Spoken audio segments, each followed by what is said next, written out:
said, it actually happened inside, but the outside, that's part of their master plan as well. So if it happens outside, pull in the team again, let's do it. Let's paint the school. I know it's like, just so I can get some stats maybe? It was more about engagement than it was about the actual art. The art was just the key to bring people together so people could be excited and say, hey, they're actually doing something. This group of young people are working to create something different. So my name is Sean Dunwoody, artist, curator, and in this particular project, the Fruit Belt Project, was lead creative director on this to get this off the ground and connect community and get my team on board and make things happen.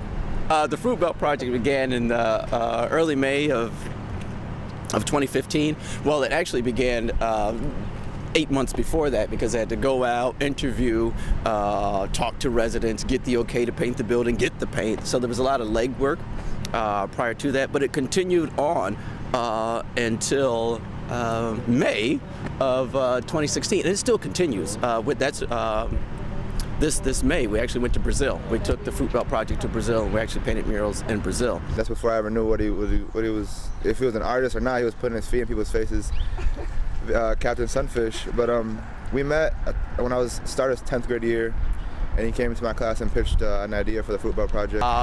These guys have been superstars. I mean, everybody get this guy. I got a follow trail of him. Everybody knows him. They're like, oh yeah, you're Ephraim's guy. I'm like, you son of a gun. No. So it's a lot of collaboration going on in meetings. Hey Joe, how you doing?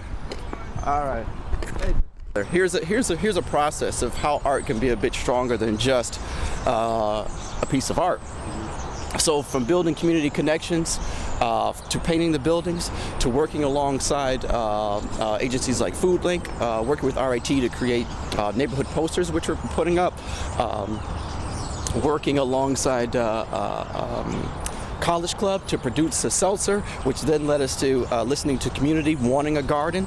So in a future connection, to actually show how art can shift things, you can actually create a sort of a cottage industry or a micro business where the neighborhood owns the soda and can seltzer and can actually put the fruit that they pick in the garden into the seltzer. So what's more hyper local than that, where the seltzer is actually made on the street and the food is grown on the street, and it actually helps support more programming in the neighborhood. Even in our garden, which does get planted, we do get our trees. Man, it sounds like there's bats and all kinds of hell breaking loose over here. Sounds scary over here. We're actually going to put fruit trees back into the neighborhood. That's kind of the origin of the neighborhood. That's why it has the names of fruits. And we want to instill that back. We want to go back to that immigrant movement and the vibrancy and connect people back to food and being able to pick your own food. What's better than free food, you know what I mean? And it was actually part of the Josana neighborhood's master plan to implement more art and community and public art. They just didn't know how to do it. And so this was a great example of how to do that. And now partnering more with the school and getting them engaged in murals inside the school and outside the school, so the Fruit Belt will extend further down the community and the neighborhood. But this one here by Luis, this was a kid actually, and Victor, he bought his popsicles. He bought everybody popsicles one time. So these come from people in the neighborhood. Part of it was if you're walking by, if you're going by, say, hey, what do you want to say? So Luis was saying that he wants people to pray for the neighborhood, pray for our neighborhood. So that's what we said, pray. And as you can see right next to it, it says Luis, and there's a little tag next to it right here, which is the only thing that ever got tagged, but that's actually his name, so he signed it. He literally signed it himself as well. So these mean things to ourselves as well as the community because it came from them. It wasn't like, all right, we're gonna do this. It's like, what do you want to say? What do you want to say to your neighbors? So that was makes it important. I have a younger brother that I try to be the best possible role model for, and he's actually saying that he wants to do murals and go to MCC like I'm doing, and it makes me really happy because being young and hearing gunshots outside your window is not the best thing to do, to have around you. So I want to try to give my brother the best life possible along with my younger sister. It's not a lot of feet. Just saying, you're getting better. Just get all over his wall. Just get smaller. Get smaller. You're screwing up my phone. Stepping Stones was awesome because they wanted to have a mural. And so I was working with them and some of their students there that may have some challenges such as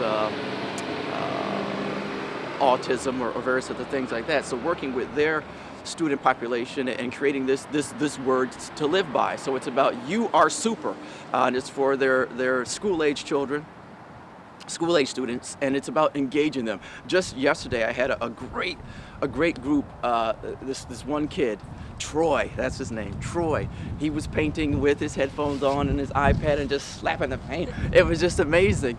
It was a beautiful experience to have different walks of life and different people with different experiences be engaged and want to actually paint and create something. And so Stepping Stones has been a great way to work with I'm trying to figure out a politically correct way to say population, but a population who may be underserved and may need more representation as far as physical or mental barriers that they may have.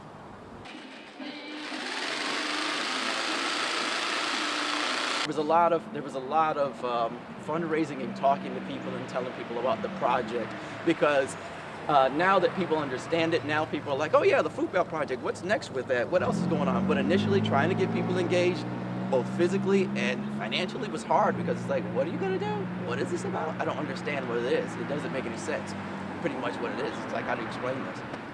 Nobody's gonna do that. But now that people have seen it happen, it's like, oh, we could tell this story. Is this? I get it. I can be attached to it. So now I'm actually just had a meeting 2 days ago with Tony about ways of engagement that people would want to raise funds to keep this movement going. So it's gotten a little easier now than it was in the beginning of trying to get people to understand this. If that happens, it'll actually happen inside, but the outside, that's part of their master plan as well. So if it happens outside, pull in the team again, let's do it.